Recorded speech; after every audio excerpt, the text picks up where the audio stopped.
ciri-ciri makhluk hidup. Kali ini saya akan menjelaskan tentang ciri makhluk hidup memerlukan makanan. Semua makhluk hidup dalam kehidupannya memerlukan makanan.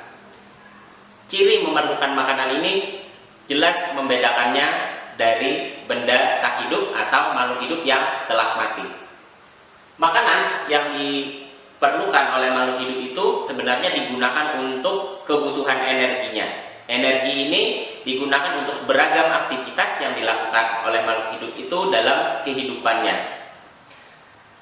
Makanan juga diperlukan untuk menyusun atau mengganti sel-sel tubuh pada makhluk hidup, sehingga nanti mereka bisa mengalami pertumbuhan dan perkembangan serta melakukan proses-proses yang lainnya. Makhluk hidup dalam memenuhi kebutuhannya akan makanan itu bisa kita bedakan menjadi dua. Yang pertama disebut sebagai makhluk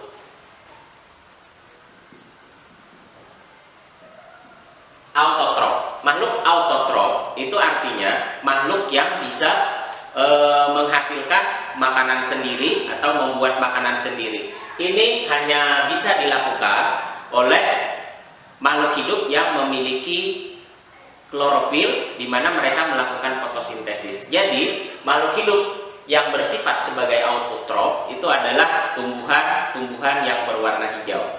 Mereka membuat makanan melalui proses fotosintesis. Sebagaimana kita ketahui bahwa fotosintesis itu dilakukan dengan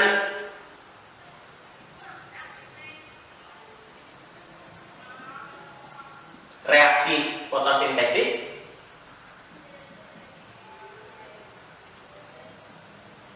seperti ini, ya. Dimana dalam proses fotosintesis itu nanti tumbuhan akan membutuhkan karbon dioksida berupa gas, kemudian air, kemudian nanti akan dihasilkan zat makanan.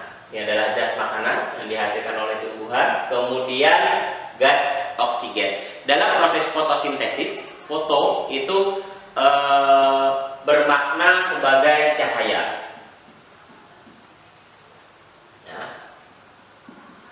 Nah, dengan memiliki klorofil, tumbuhan hijau itu bisa menyerap energi matahari dan mengubahnya menjadi energi kimia yang akan disimpan di dalam zat makanan sini. Zat makanan ini nantinya akan digunakan untuk kehidupan tumbuhan itu sendiri.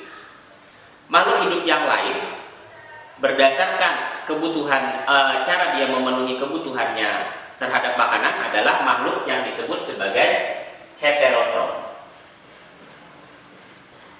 Yang termasuk ke dalam makhluk heterotrof adalah manusia dan hewan-hewan, ya, atau makhluk hidup lain yang juga tidak mampu melakukan proses fotosintesis.